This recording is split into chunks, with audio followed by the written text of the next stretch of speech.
Hoy en día hay corrientes derivadas de dos o tres, los arminianistas, los calvinistas, luteranos, ortodoxos. Hay un universo raíz de donde procede toda la cuestión evangélica. De ahí salen las asambleas de Dios, los metodistas, los evangélicos independientes, etcétera, muchas denominaciones. Eso no es un secreto que hay muchas denominaciones. Se supone que somos un cuerpo y que los pastores se sabe que todos deben, hoy en día deben tener un estudio teológico para saber cuáles son sus raíces, qué deben enseñar, supuestamente que, no, que es un engaño, qué se debe y qué no debe hacer dependiendo de su corriente ideológica. Y muchos de ellos van metiéndole sus matices. Yo estoy seguro que ninguno de los pastores, ninguno, sigue al 100% toda la teología de Lutero, porque Lutero también creía en el bautismo de niños. No todos son 100% arminianos, no todos son 100% calvinistas, porque algunos no creen tanto en la predestinación, pero sí más o menos, y tienen costumbres de aquí, costumbres de... Total, ha sido una mezcolanza. Pero realmente, ¿cómo podemos saber que un pastor lo está haciendo bien? ¿Es por, como dice Jesús, por sus frutos? ¿O es por cómo cuida las ovejas? ¿O es por qué tan grande es su iglesia? Yo concibo un buen pastor, primero que nada, cuando da su vida por la oveja. Y no hablo literalmente como el caso del Señor Jesucristo, sino que un pastor que está pendiente, de verdad pendiente, de que por qué no vino, aunque no sea de su círculo social o de sus amigos predilectos, si tú faltas 2 o 3 veces seguidas a la congregación, por lo menos te llame por teléfono, pastores que visiten a sus ovejas cuando están enfermas en los hospitales, que si caen en desgracia que los visiten en la cárcel. No, no son muchos. El sistema del pastorado tiene que ver hoy en día con el ejercicio de la empresa que está llevando a cabo. Y no hablo de empresa del tipo de vista empresarial, sino que de su empresa, de su cosa que está él construyendo. El pastorado es algo que se lleva, yo creo que es un don de Dios y se lleva adentro, se nace pastor. Yo puedo hablar de mi padre espiritual, que durante mi vida, durante más de 30 o 40 años, y hay veces en que necesitaba mucho una palabra de ánimo y él estaba ahí.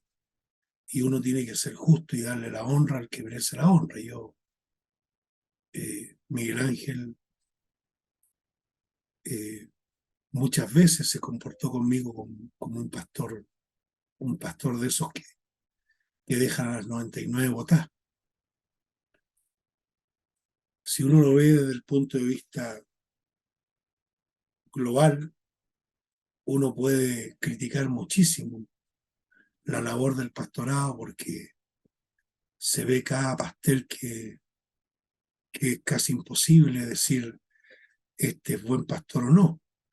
Pero si uno lo ve desde el punto de vista de lo que es un pastor, eh, hay muchos hombres que estando muy equivocados en otras cosas, doctrinalmente, a lo mejor tienen raíces que provienen de doctrinas equivocadas o doctrinas humanas dentro de los pastores, por ejemplo, pongámosle dentro de los de la prosperidad que son tan criticados, eh, pastores que defienden a lo mejor eh, el hecho de que Cristo ya haya venido en el año 70 o una doctrina peor todavía, un pastor que dice que María es la madre de Dios o que María ascendió al cielo, o un pastor que dice que José Smith es la persona, o un pastor de los testigos de Jehová. Eh, no tiene mucho que ver con la doctrina. No, nadie puede decir, por ejemplo, que la Madre Teresa de Calcuta no era una pastora buena. Ahí metía entre medio de gente enferma y ella entregando lo mejor que tenía. Puede haber tenido errores salvajes, pero el padre Hurtado de acá de Chile, no sé si en México desconozco quién habrá sido, pero acá el padre Hurtado en Chile recogiendo viejitos debajo de los puentes, hablando con las autoridades para poder construirle un hogar, un lugar donde ellos pudieran estar ahí, y reconocido el padre Hurtado, y hasta el día de hoy sigue dándole desayuno a la gente pobre, el ministerio de él. El pastorado, tu pastor de tu iglesia puede tener mil fallas, puede, a lo mejor tú lo habías escuchado de repente hablar estupideces o hablar cuestiones erróneas, pero a lo mejor es un buen pastor. Si el pastor es un don de Dios, es parte de un ministerio. Y yo, por ejemplo, yo no soy un buen pastor. Yo no lo tengo, no me preocupa la gente. No. Eh, de repente quisiera poder decirlo. Yo tengo ese afecto, pero conozco gente que está mucho más equivocada que yo doctrinalmente y que son mucho mejores pastores.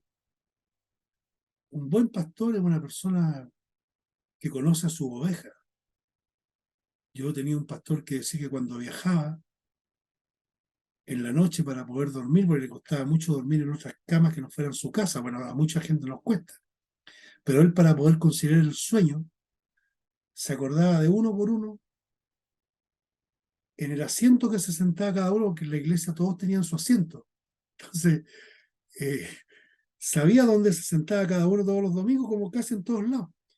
Y él los contaba uno por uno, entonces nos reíamos porque contaba ovejitas antes de dormir. Desde una perspectiva más humana, un pastor de verdad, de esos pastores que cuidan ovejas de verdad, puede ser un mentiroso, puede ser un borracho, puede ser un alcohólico, un drogadicto, puede ser un homosexual, puede ser cualquier cosa, pero tú vayas a verle la oveja y las ovejas están todas bien.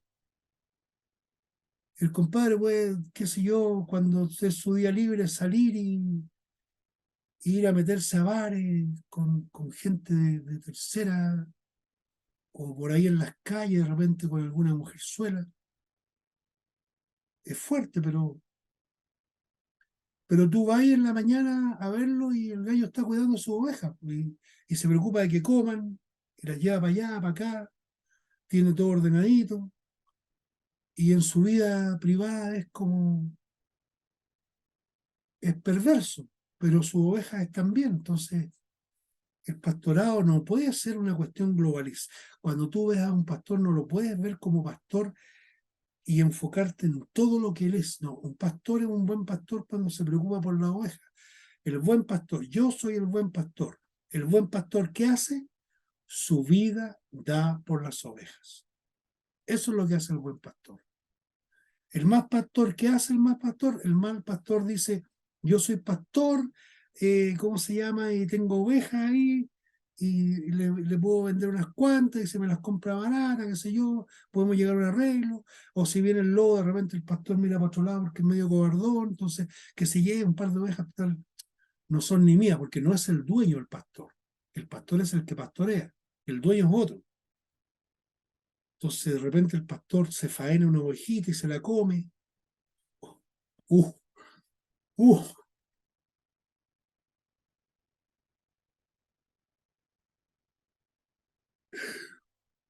eh, esos son los malos pastores.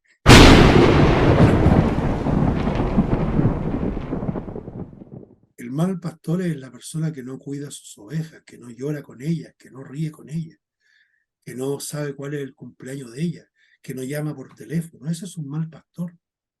Una persona que no se preocupa de que el día domingo la cosa funcione bien y que las ovejas puedan comer su comida espiritual.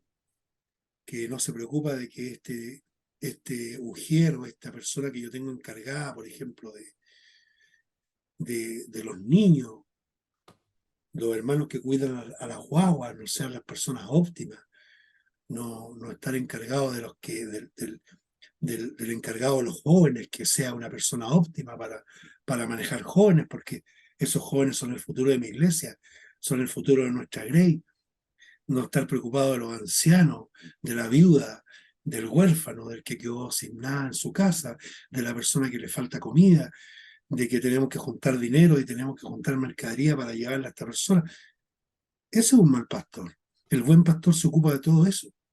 Estoy leyendo acá, dice, yo soy el buen pastor y el buen pastor su vida da por las ovejas. Eso es lo que hace el buen pastor, independientemente si su doctrina es mala. Tenemos católicos que han sido pastores extraordinarios. Hay hombres que han dado su vida y que han puesto su pecho delante de las balas para que no le maten una ovejita. Eso se vio mucho. El pastor de la catedral de Alemania durante el tiempo de los nazis, en la Segunda Guerra Mundial, el pastor es extraordinario.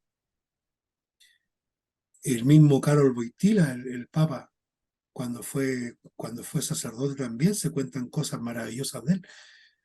Estos pastores, curas que viven en los pobladitos y de repente juntan un par de cositas para comer y se las llevan en mula. Bueno, ahora ya no tanto, pero antes las llevaban en mula o a patas, se iban a pie recorriendo distancias enormes para llegar donde una persona y ofrecerle un vaso. Las obras de los católicos, que nosotros tanto criticamos, que la salvación es por fe y no por obra, bueno, las obras de los católicos han sido toda la vida reconocidas porque son buenos pastores, son gente preocupada por su ley, son capaces de comer de la pobreza, de los pobres. Entonces, ese es un buen pastor. Y por ejemplo, sería un pésimo pastor. O sea, a mí, si yo fuera pastor, al otro día me sacan a patadas porque no sabría ni cómo se llama cada uno. Yo conozco pastores que saben cómo se llama cada persona en su iglesia. Son buenos pastores. Y tú los escuchas en los sermones y decís, pero ¿qué está predicando este hombre? ¿Cómo se le ocurre decir eso? Pero como pastores son un 7. Y tienen también yo creo que deben tener también su, su venia de parte de Dios, porque son preocupados del ser humano y la gente que se preocupa del ser humano, a Dios eso le importa. Eh, lo primero que hizo el Señor Jesucristo cuando resucitó fue visitar a su gente. Lo último que hizo en esta tierra fue orar por su oveja. El buen pastor llorando pidió, Señor, una sola cosa te pido, una cosa te pido. Ese es un buen pastor. El pastor que le dice a Dios, una cosa te pido, que sean uno, así como tú en mí y yo en ti, que sean uno, que se amen, amados los unos a los otros, decía, que deben ser las palabras más significativas de él. Siempre que nos acordamos de la doctrina de Cristo y de lo que Cristo nos enseñó, cada hombre importante en la tierra que ha dicho alguna vez, incluso los ateos más grandes que alguna vez han mencionado a Cristo para su propio beneficio, han dicho, Cristo dijo, ámense unos a otros, los más ateos, y eso es ser un pastor, eso hace un buen pastor, independiente de si el tipo en la intimidad ahora, también podemos decir que un buen pastor tiene que dar el ejemplo, es cierto, pero ya ahí entraríamos a perfeccionar demasiado la cosa. Y yo lo que quiero demostrar, o no demostrar, sino que lo que quiero graficar, es que el buen pastor es la persona que se preocupa por la oveja, tanto en el mundo espiritual como en el mundo carnal. Tú ves a un buen pastor y lo vas a ver y ves que las ovejas están comiendo en la tierra seca, habiendo más allá un poco de verdecito, porque el gallo no se para y la acarrea para allá para que coman mejor. ¿Cómo las tenéis 2 días sin agua, las pobres? ¿Qué te cuesta llevar unos cántaros de ahí, un par de baldes ahí con agua y darle agua, o llevarlas cerca del río para que, ¿cómo puede ser tan malo? Entonces, eso es un buen pastor, Daniel, el que da su vida por la oveja. Y incluso el Señor dijo, perdón, fue Pablo que dijo, acordaos de vuestros pastores, que hablaron con ustedes la palabra de Dios. Y después dice, considerad cuál haya sido su conducta e imitarlos. ¿Entiendes? O sea, imitad su fe. Pero primero dice, consideren cuál ha sido su conducta. Pero lo cual no quiere decir que no hayan sido sus pastores, porque dice, acuérdense de sus pastores, los cuales le hablaron la palabra de Dios y la palabra de fe y los trajeron a la iglesia. Acuérdense de ellos y después consideren su conducta. ¿Para qué? Para que puedan imitar a alguien, porque a alguien tenemos que imitar, si somos ovejas. El pastorado es un don, es un ministerio y tiene que ver directamente con el cuidado de las ovejas, no tiene que ver con otra cosa. Ni siquiera tiene que ver con la calidad de tu discurso.